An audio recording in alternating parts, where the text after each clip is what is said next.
Well, welcome back to Your American Heritage, baby. My name is Ed Bondarenka, and I am a white Christian cisgender male. You got that right, lady. Producing the show is the guy that answers the phones, warns me commercials are coming, puts the guests online, finds answers to questions we ask, and that's Derek Stone, who is, of course, the host of Stone Cold Sports Truth. Sundays at noon 30. Right after my friend Sean Todd hosts The Intersection at noon. The Intersection is not your normal fluffy Christian show. So listen to both of those guys before Operation Freedom with Dr. Dave Janet comes on at 2. You know, people all over the nation and internationally listen to Operation Freedom. Besides this show, you ought to also. Listen to the whole Saturday lineup of Abolitionist Roundtable at 9, Trigger Talk at 11, and then this show at 1. Then for a calming cultural influence, stay tuned to Speaking of Art with my friend Ed Hoffman at 3. So this show is on Spotify and Apple Podcasts. You can and you should subscribe. Look in your heart. Look in your heart. You should subscribe. Boost the signal. Be a Paul Revere and get the word out. What can you do to preserve our American heritage? We've said it before. I'll say it again. It's worth saying. Get organized, preferably in a good church. Educate your neighbors and friends. Support those who take the battle to the enemy. Support those who are running for office that support good and godly values and then hold their feet to the fire. And then we arm ourselves intellectually.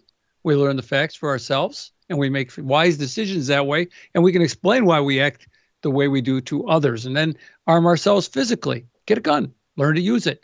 Be prepared to defend yourself, your family, and your nation. This happens every day. You don't read about in the news with people defending themselves and their neighbors, even strangers. And then arm yourselves spiritually. Once again, find a good church. Join with others in prayer for our nation. This week, I said before, was National Prayer Day. It's a national event. Let's pray. Father, please lead us and guide us as we seek to protect this nation. Please help us to protect our heritage and the rights that you have given us from evil conspirators, thieves, traitors, tyrants. Please bring these enemies of good and sound morals to a place of repentance. And if they won't repent, please remove them from their position. Amen. Well, joining me today is Todd Sheets. Again, I should say, back by popular demand, because I got to tell you, the last time we had Todd on was, how long ago was it? Oh, it was last Saturday. The last time we had Todd on, I got a lot of great feedback from what a great show it was. And once again, it wasn't me, folks. And Todd is the author of the Substack newsletter on wealth and progress. And avail yourselves of that. Very, very informative. And as of now, it's free. Okay, first one's free. And that's on Substack, free. And then he's author of the book, 2008, What Really Happened, which was what we were going to talk about the last time we had Todd on. And we didn't get around to that. We started out with a financial overview of American history and how we got to the conditions that led to 2008. And then ultimately today, we hope to do that. And I want to tell you something fascinating. Everybody talks about AI and what effect AI is going to have on the economy. And I wanted to review the show that we did last week. And so what I do is I upload the audio of the show to a website called rev.com, and then they give me back a Word document that's pretty close to word for word, and who's speaking, but like speaker 1, speaker 2, speaker 1, and I can change all that, and I can go in and fix stuff and put it on the blog so people can read the show if they don't have time to listen to it or are audibly challenged. The other thing it does is give me an outline of the show. So that's really cool too. So I can look at the outline and I can say, yeah, these are the topics we talked about. And so now I have an outline and we won't have to repeat ourselves, right, Todd? So the things that the AI, and the thing I want to point out is we talk about AI and the economy. Do you realize how many hours of productivity that gave me just being able to review the topic, have another source review it without having to pay them any money either, and then give me the high points, or to do a transcription where I don't have to type out every word and present it. This is phenomenal. This is a great economies of scale, so to speak. And maybe Todd would like to speak to that for a bit, but it's one realization of why AI is going to affect this, the economics of this country, because it's making people more efficient. Todd, did you want to speak to that real quick before we went into the rest of it? I'd be delighted to, because there's been a lot of, as we talked about with other issues last week, fear mongering out there about, what this will do. Will it take jobs away? Will it leave, huge parts of the system unemployed? And I'm completely in agreement with what you just said. This is going to be an extraordinary productivity enhancing tool. It has the potential, as some people have expressed, to be a new wave of the Industrial Revolution. And if we just go back and think about that for a moment, we were talking about history last week quite a bit. In the early to mid 1800s, something like 90 to 95% of the country was engaged in farming for self-sufficiency. The clothes that they wore were made by one of the people in the home. Ready-made clothes weren't a thing early in the 1800s. And so, go ahead, yes. I just want to really briefly interject. A number of years ago, maybe 20, 30 years ago, I was reading about the effect that the Singer sewing machine had on women's lib. All of a sudden, women were not stuck in the house making clothing for their families. They could use a sewing machine and whole cloth to do it. And it freed women up to cause the trouble that they are, free to cause today. Yeah, I mean, that's a great point, because, these things aren't just economic, they're also social. And so, something like, at that time, it was women who were in the homes and sewing and the clothes for the family. And all of a sudden, you could buy ready-made clothes at a fraction of the price, made in the factories that were doing that kind of work. And then that did free women up to go out and expand the possibilities of their lives. And, I think you hear all these things about the progressive era, bringing an end to child labor. I don't think that's true. My family, one side, was a long line of farmers. They came over from Germany. They were farmers in Western Iowa. There was a reason why my mom had 8 brothers and sisters. That's because every one of them worked on the farm. And it was a way for, the parents to have helpers out there in the fields and that kind of thing, and doing all the chores that were needed. And so, if we hadn't emerged out of that environment, child labor would still be around. What enabled an end to child labor was this movement to the factories, the industrialization, the wealth that created. And then as that wealth gets created, and people can make more money with less time, you can support a bigger network. You can support your family, or even more than that, without everybody, including the children, having to work and that kind of thing. And so, just to tie another little bow on this, I think one of the great stories about all of this was Henry Ford. In the early 1900s, the automobile was thought of as a rich person's toy. They were very expensive, $2,000 or so. They weren't very reliable. They weren't very efficient. Nobody could afford them. Henry Ford had this idea of making a car for what he called the universal marketplace. And he designed the Model T. He set up, the factory assembly line, which was being used in some other areas like clothing as well, but he took it to a whole new level. They drove the cost of the Model T down from over $1,000 in the early 1910s to like under $300 roughly 10 years later. And as they did that, and as it became more mechanized, it created this enormous amount of wealth. All of a sudden, it became a necessity. And we were building roads, and people were buying these. And like you said, also, it also changed life socially. People could travel to see relatives that they couldn't see before, and that kind of thing. So it greatly enhanced not only wealth and income, including of working class people as this happened. Wages at that point in time were around $2 to $2.50 a day. And at one point, the Ford factories came out with the announcement of the $5 day. They doubled wages in like overnight. And it totally transformed the working class and built the middle class in this country. And so, I really believe we are potentially on the verge of another era like that, with things like AI and the technology revolution that we're experiencing right now. And we don't know what the jobs will be, just like in the early 1800s, nobody thought, oh, well, all the people that used to be working on farms will be working in clothing factories and then automobile factories. Nobody even, those products, the automobile hadn't even been invented.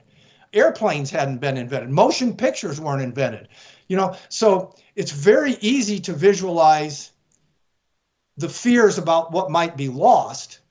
It's much harder to see what might be created as this wealth creates more buying power, and as the nature of these bottom-up free market economies, consumers through millions of purchasing decisions are then sending their signals up to, well, this is what we want to buy with this newfound income and wealth that we have. And then that sends the messages to the marketplace, well, this is what we need to get people working on so that we can fulfill these demands and that kind of thing. So yes, I'm very optimistic about all of that.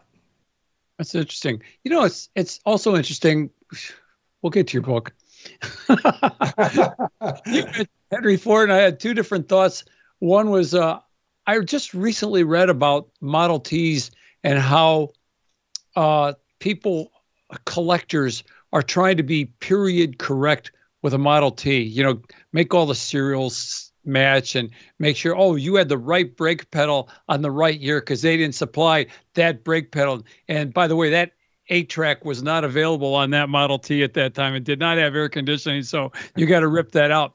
And other people are pointing out, in the 30s, there were so many Model Ts that had gone to Model T graveyards that anybody with almost no money could go to like when I was a kid, a friend of mine went to a junkyard and he bought himself a Camaro that had been involved in a crash. It was totaled out. And he took it home for almost nothing and put it all together with a bunch of other parts from the junkyard. And he had one of the nicest cars of our group in high school, but he and his brothers built it. People were doing that with Model Ts, and they didn't care what year that gas pedal or that taillight came from. They're just throwing something together to get a working car for $5.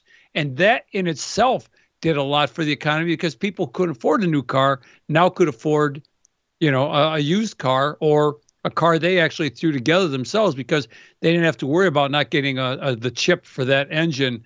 It wasn't available, or, the 5-mile-an-hour bumper, or all the other regulatory, the catalytic converter, all the other regulatory items that we put on a car that makes the cost go through the roof. Yeah, I mean, I think those are interesting observations. And, to me, the thought they bring out when you talked about back in the 1930s is it also gets back around to this idea of when these companies become big and successful, do we need to step in and somehow regulate them, send the antitrust regulators after them and that kind of thing? And I think generally the answer is no. And the exception would be the cases where there is some type of government privilege or political privilege that's been extended, which would be like, we can come back to this later, that would be Fannie Mae and Freddie Mac, the housing agencies that came to dominate. Yeah. I said we're headed to your book by that, and that was good. That's real good. We're headed towards your book, Federal Regulatory Agencies. Yeah, but let's go back for a second to the 30s, because there's a fascinating thing that happened with Ford. They dominated the market throughout the 1910s and then into the 1920s. But then what started to happen is, after helping lift up all these people into a much better standard of living and creating a lot more money for them to spend, the market started to shift in ways that Ford didn't anticipate. And he stayed with this idea, that we're going to have the lowest cost, most efficient, best value for the money kind of car. And GM came in and they had this idea, well, we've now got, wealthier people in this country, at all levels, and they care about things like styling and color. The famous thing on Ford on the Model T was you could have it in any color you wanted as long as it's black, right? You were laughing before I even finished it, right? But, Alfred Sloan at GM recognized people want different colors. They want styling elements. And as they're wealthier, they'll be willing to pay for those. And so it wasn't government regulation that reined in this market position that Ford had accumulated. It was competition. And even the largest and seemingly most dominant companies are ultimately over time subject to the competitive regulation, natural regulation of the marketplace. And, we've seen this later. Walmart, took over the corner grocery store business for a while. They came into these towns. It was so much cheaper. The local markets couldn't compete.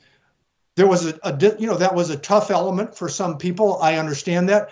But, we also have to look at how much that lowered cost for buyers in many of these small communities and that type of thing, and the amount of savings that were available. Well, everybody would have thought, Jesus, Walmart, nobody will ever be able to compete with them. And then Amazon comes along, and all of a sudden they do it a little bit differently and bring another level of savings. So if we let these competitive markets go, ultimately they provide their own regulation in the vast, vast majority of the cases. Not always, but in the vast majority of the cases. So if you go back to Adam Smith's thinking about all this, a light touch of regulation is a good thing, but we don't need to go much beyond that. Okay, excellent. And so when I was doing show prep, oh, by the way, let me give you the outline. First, we talked about the the AI says we talked about the establishment of the Federal Reserve and, then the Great Depression, and then Sarbanes-Oxley, or Smoot-Hawley. Boy, I'm getting ahead of myself here. And then post-World War II recovery, the Marshall Plan, and then modern economic challenges. And then we went on to some degree, China and tariffs. And your book is on what happened in 2008. And I think there's some pretty big lessons for what goes on there. And we're talking about regulation. And in my mind, I was conflating Enron, all these odd words for corporations, Enron with the economic collapse in 2008, probably because of their proximity in history by a few years as I telescope back, looking back. But actually, Enron was like in early 2000 or something like that, right? Yes. And that resulted in some regulation, Sarbanes-Oxley, which a lot of people see as a throttle on the economy to some degree. I know there's a lot of things all of a sudden I couldn't do in management in the business I was in, the businesses I worked for. You had to watch what you said or where you said it or how information was shared. And it became a challenge. And I thought it was actually throttling business at some point. But then we went on to what happened in 2008 with the collapse there of the economy. And so I've given you some talking points there. How would you relate those two instances to each other? You mean the Enron collapse? Yeah. Yeah, it actually, there's a point I go through in the book. It plays a very interesting role in the development of the housing bubble. Not necessarily a causal role, but an important one. And so let's just step back for a moment.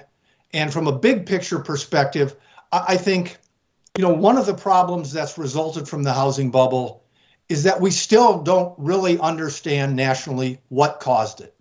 The primary explanation that still is out in the marketplace is that it was caused by a gradual trend of deregulation that started in the Reagan years, went too far by the 2000s. It let the markets run out of control, and then it led to this housing bubble. But as I go back in the book, I go through a great deal of detail, which I won't bore everybody with now, but that shows that, after basically 100 years of relatively consistent and predictable housing prices. I mean, these are the reasons why people thought of as a home as like the cornerstone of building wealth for a family over time, right? First thing a young family does is buy a home. You buy it with a fixed rate long-term mortgage. You hold it for years, and it helps build wealth in the family as it goes up in value, and you pay the mortgage down gradually over time. Well, That suddenly changed, not gradually as the gradual deregulation theory implies, but it suddenly changed in 1998 when all of a sudden housing prices significantly lifted off from the long-term trend. And what caused that is in 1998, Fannie Mae and Freddie Mac, which are also known as government-sponsored enterprises, or GSEs, because they have special government privileges that were extended to them in the late 60s and early 70s, and that enabled them to grow from a minor role in the housing markets to a dominating role. So that by the 90s, they were financing roughly somewhere in the mid 40% of all the housing loans in the country. And what the change that had happened was all of a sudden we had these two entities with political privileges who decided to put those privileges to work in massively expanding their mission to provide housing to the low and moderate income buyers. You're not going to go political there, I take it, because there was a certain political party, a certain president that's gotten blamed on the Community Reinvestment Act. And am I getting ahead?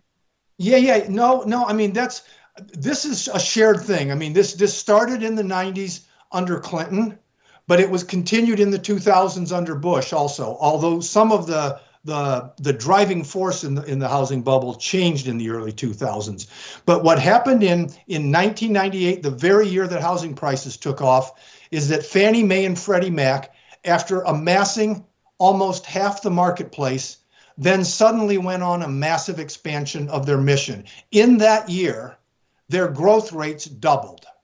And I go through a bunch of analyses that show the doubling of their growth rates and all of a sudden them pushing more money into the housing market is what fueled what I've called the liftoff phase of the bubble. That went for 4 years. Then, interestingly, when Enron collapsed in the early 90s, it kind of shook up the accounting world. You know, I was a CPA for a while.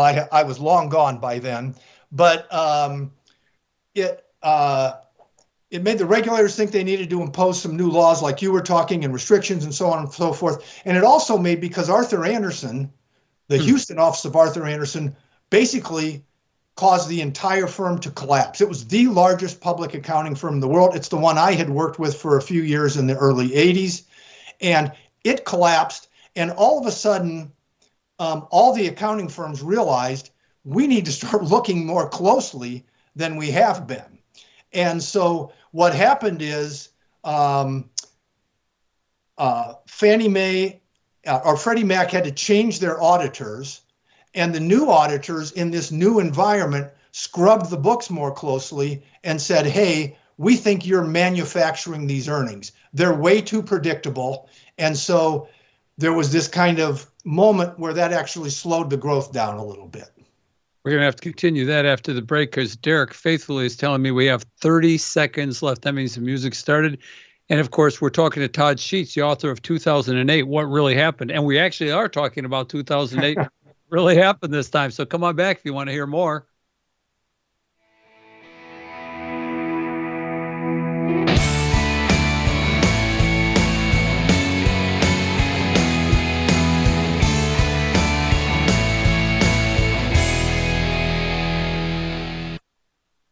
Welcome back to American Heritage. Talking to Todd, the author of 2008, What Really Happened. And also, Todd, tell us the name of your Substack again, please. Yeah, the Substack is On Wealth in Progress. You can go on to Substack and search either for my name or the newsletter. You do have to sign up in Substack, but then once you do, that's free. And my newsletter is free, and it's going to be free for quite some time also. My goal is to build a pretty big audience before I think about doing anything, maybe monetizing it sometime ways down the road and that kind of thing. So that's good. That's good. And so we've been talking about we've been talking about regulation, the regulation of the free market, and then government regulation. We were talking about the lead up to the bubble. And one of the things we were talking about was Fannie Mae and Freddie Mac, two obscure terms to me. My mom used to know them when she handled real estate. I remember hearing those names. She was a broker. And then this bubble came up in 1998. And I'll be honest with you, I read a lot of conservative news, and a lot of them were pointing towards political pressure from the Clinton administration at that time on Freddie Mac and Fannie Mae to increase mortgages to what they call the subprime market, people that normally wouldn't qualify for a mortgage. And they saw that as a civil rights issue and almost like affirmative action, getting a bunch of people into colleges that they're not equipped to attend. It kind of led to a disaster, unless I'm wrong in that. And would you please comment on that? No, I mean, I think my guess is, I don't know exactly, but I think the initiative probably started at Fannie Mae and Freddie Mac, and then they were able to convince their overseers in Washington, which included both Congress and the regulatory body Congress had set up, that this was a good thing. The Clinton administration signed on. But then again, the Bush administration did too. There's quotes from Bush out there talking about, this great thing that they're going to do, by increasing home ownership for low to moderate income communities, including the Hispanic community, which had been very supportive for him. So, this was very much a bipartisan kind of mistake where, I think, and look, I think even the people running those organizations, I do a profile of Franklin Raines, who was the CEO of Fannie Mae at the time. This was a brilliant guy, had gone to Harvard. He came from a low-income family out in Seattle. He had this big belief in the mission of extending homeownership because at a time when his dad was laid off and on food stamps, he had gone and bought a foreclosed home for like nothing to get the lumber, and then rebuilt a home by hand in a different place, and that had been a source of wealth for their family. So, I think this was a well-intentioned, very bright person. And they all were acting, they all had this belief that pushing home ownership would have these wonderful outcomes because we had a long history of that. But what they didn't see was when you change the market dynamics through these government interventions, the markets start to act in very different ways. And the internal checks and balances that had been there for the previous 100 years were now gone because Fannie and Freddie were so big, and then because of the actions that the Federal Reserve took in the early 2000s as well. I want to give you an example, a personal example of something I observed during that time, during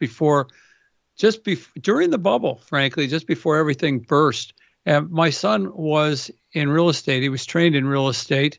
And then he opened up his own business. He was doing landscaping and construction, mostly to other realtors to improve product that was on the market for sale. And he had a good business going. And he had a friend that I was aware of, my son's friend. And they're approaching me and asking me, do I want to refinance? Do I want to buy a house? Not my son, but his friend. And I'm hearing about everybody that my son's friend, who I would not call trained in financial matters at all, he's a mortgage lending representative now with very little, education in that field. And I thought, something's really funny here. How can he be out here making loans to people who I can observe can't afford these loans down the road? It reminded me of like when the economy tightened up quite a bit ago and interest rates went up, I think under Reagan, and all of a sudden people were buying, what do you call those? Not fixed rates, adjustable rate mortgages, at a low rate, hoping that in 5 years things will get better and they can afford that mortgage because they're hoping interest rates will come down by that point to where they can't, they won't lose their home. And then they did. But, that's a lot of what was going on. Is that right? Yeah. I mean, Ed, you have this great way of naturally leading me into the next segment just perfectly, so Fannie and Freddie drove the first 4 years of the housing bubble. They're primarily providers of long-term fixed rate mortgages. They're pushing all this money into the market, which causes housing trends to increase. And then the enormous mistake that the Fed made in the early 2000s was after the dot-com bubble collapsed. This is the late 90s tech stock mania, which the Fed played a big role in. We don't have to get off on that tangent right now. But then when that collapsed in early 2000, the Fed was very concerned about the impact that would have on the marketplace. So they stepped in and they pushed short-term interest rates down to historic lows. And the mistake that they don't know that they're making, and we know that that's the case because they later blamed or continued to blame the housing bubble on other things, but I show very clearly in the book, this is what it was they drove the cost of these short-term ARMs, which you mentioned, adjustable rate mortgages, below the rate of housing appreciation. And the way finance works is there's a series of examples I go through in the book, is if the cost of financing the home is below the rate that it's appreciating at, it greatly magnifies the returns on the down payment that you put in the home. So if you buy a home with a 5% mortgage and the home is growing 5% a year, your equity investment will grow about 5%. But if you buy one with a 2% short-term mortgage and the home is growing 6 or 7% a year, you massively increase the returns. And this is the thing that drew everybody into what I call the acceleration phase of the bubble, which ran from the early 2000s to the mid 2000s. And so the first phase was driven by Fannie and Freddie pushing money into the market. And then the second phase was driven by this dysfunctional dynamic that the Fed created, which was this incentive to buy a home with an adjustable rate mortgage. And this is what you're talking about, your son's friend. These were the liar loans, the no doc loans, the low, very low down payments that you could barely afford kind of thing. And, you can clearly see, I go through the numbers there again. Now the demand is coming from the marketplace for these short-term loans. And that's causing this second phase. And you can see the increase in adjustable rate mortgages in that second phase was enormous. And again, I go through a bunch of numbers that show it clearly drove that phase. All of this goes on until about 2006. And I'll make one more quick point here.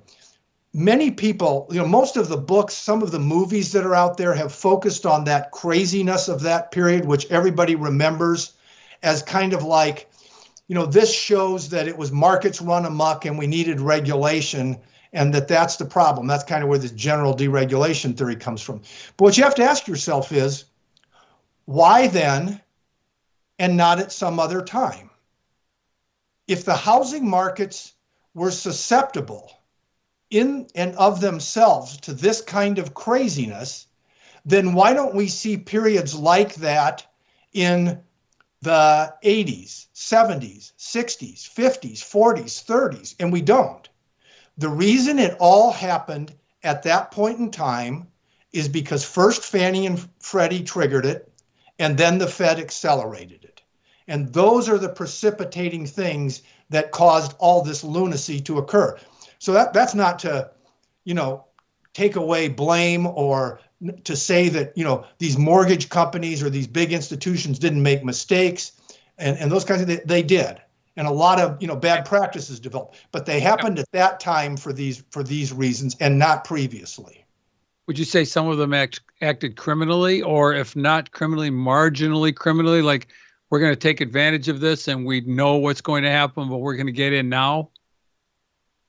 I'm sure we could find instances of that. And that's kind of the frustration that was expressed in the Occupy Wall Street, protests that came out later and that kind of thing. And I understand that.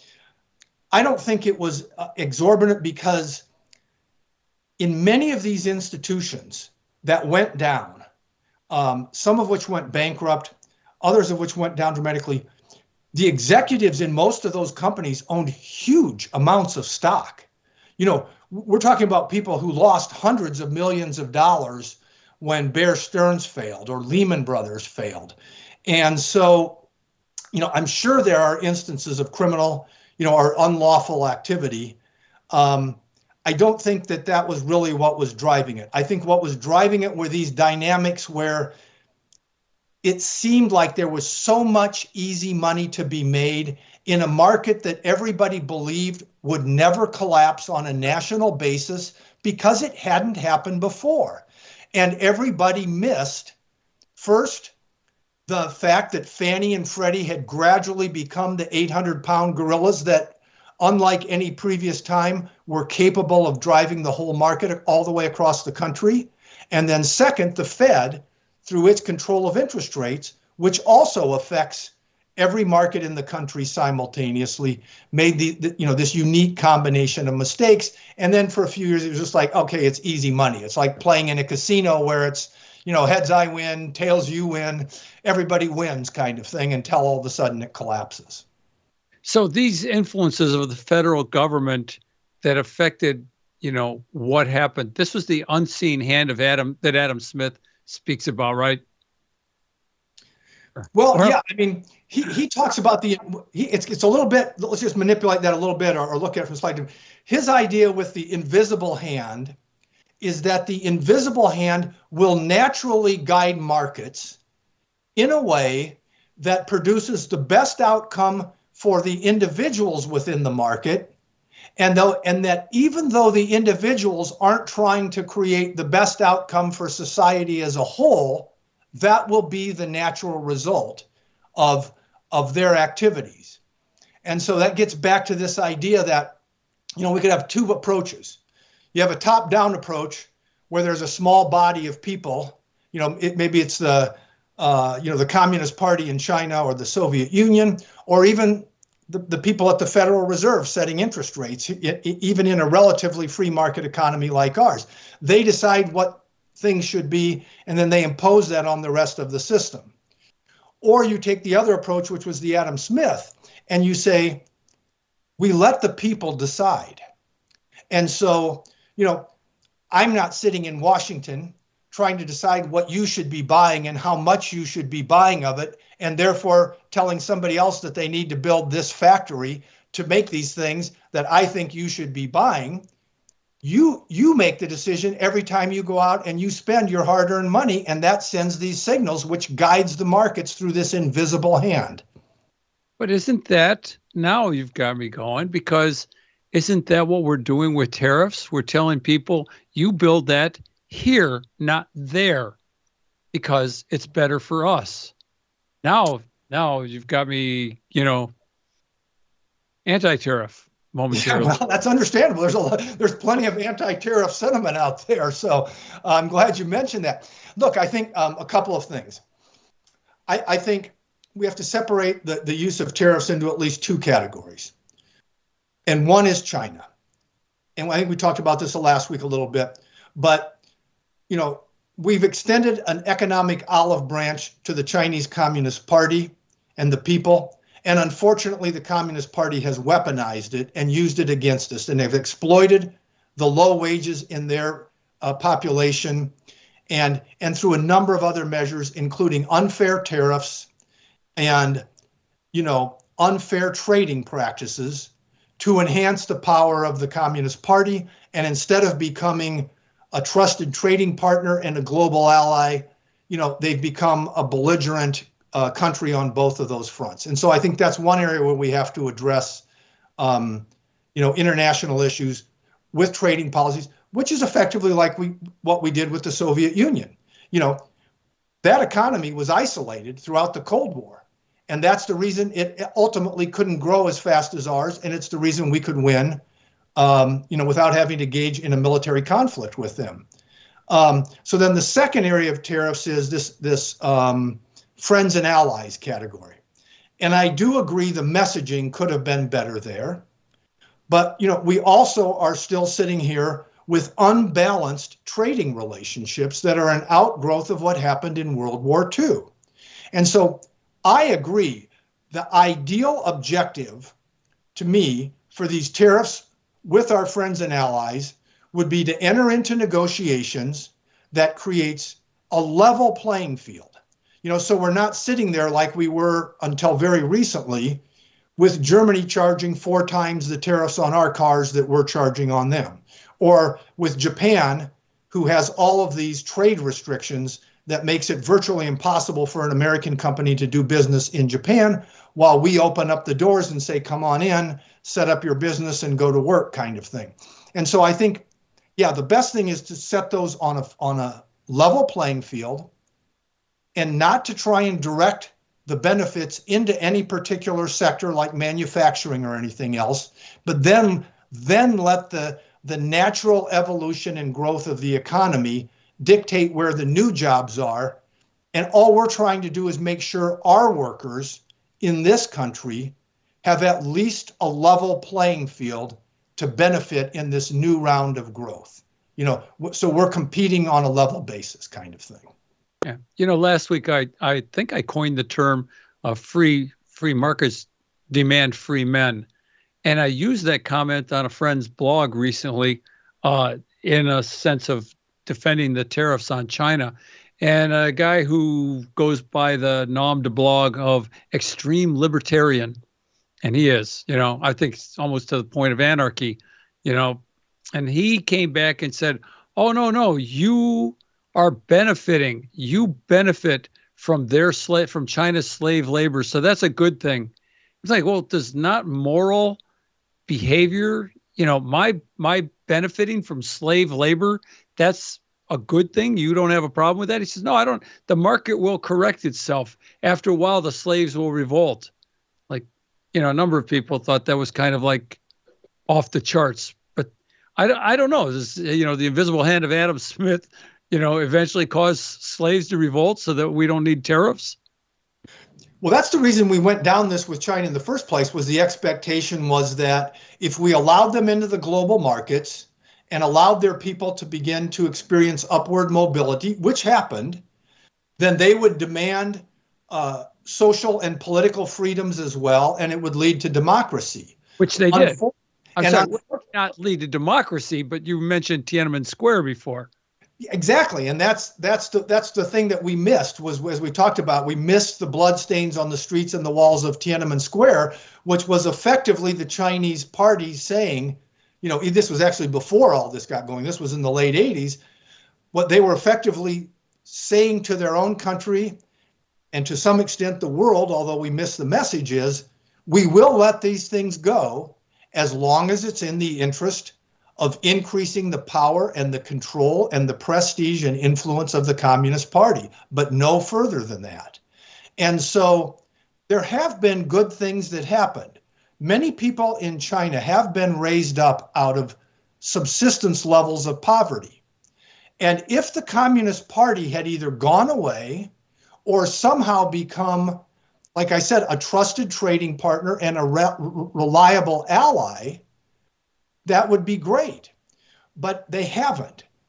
And I don't think totalitarian regimes ever will, because in order to continue to repress the masses of people, you have small bodies who are in control, groups. And if they're going to make, if you have a small group of people that are going to continue to control 1 billion people to the benefit of this smaller body who has the levers of the state and the military under their control, ultimately, they're going to have to appoint hardliners who want to maintain that status, because that group of politicians in control and those groups of military leaders who are sustaining that control, if they back down, they will lose it. That's what ultimately happened with the Soviet Union. And so I think the unfortunate thing is, it's just, I can't think of an example in history of a totalitarian regime, that somehow then decided, oh, we're just going to do the best thing for the people. They gave up their control and power without a battle or a fight of some kind and let the people amass and take control. Wait a minute. Did that not happen with the collapse of the Soviet Union? It happened because we forced them into that situation, and because a non-hardliner, we had this unique situation where Gorbachev came in, and he took a different approach and basically said, yeah, look, we can't keep up with Reagan's defense buildup. It's driving us into the pits. And so then they did let go at that point under the duress of the Cold War military buildup that Reagan enacted and that kind of thing. But it didn't happen by letting them into the marketplace, yes, so that they could trade with us and lift the wealth and well-being of their citizens up. So, I just think, unfortunately, good things have happened. Some for the Chinese people, some for us, in being able to buy these products at lower prices and save money and create efficiencies and that kind of thing. But at the same time, what we have done is reinvigorated and re-energized the Communist Party. Their GDP is now almost 2/3 of ours, and they are using it to be a global adversary instead of a global ally. And I think we've got to, curtail that trend in that case. So. It might be a bit simplistic, but when I talk to people who have iPhones, I say, "Oh, you don't mind, that slave labor phone?" I mean, I have a Samsung made in South Korea or some under, the auspices of a corporation that works in the West, as opposed to a corporation that depends on Uyghurs, the Chinese Muslims who are in slave labor camps is just pretty demonstrable for this cheap labor. In other words, it comes to a point where I think people have to make a moral decision about their point of purchase, regardless of the pricing. Besides just the Buy America First movement, which I'm all about, but there's times where I'm willing to buy from Taiwan. I'm willing to buy from South Korea. Maybe they don't make what I want here, but I'd rather buy from one of those two countries than from, a totalitarian state like China. Well, look, I think that's a great point, and it's a very admirable approach to take with things. But we also have to remember that, there's an extraordinarily large part of the population here and around, and especially around the world, that can't afford the luxury of those kinds of decisions. That they're living off of incomes that they have to go to the store and get the best deal that they can get. Okay, finish on that thought, because we have 30 seconds. Yeah, so I'll just finish that. I mean, I just think, a lot of what drives consumption is driven by people who don't have the option of mixing moral decisions in with their purchase decisions. They're trying to feed their kids and get by, and so they've got to buy the best value available to them under the system that we're operating in. Okay. Thanks, folks. We've been talking to Todd Sheets, the author of 2008, What Really Happened. And thanks for joining us. And Todd, thank you. And Derek, thanks for producing. And let me know we have 12 seconds left. Folks, America, bless God.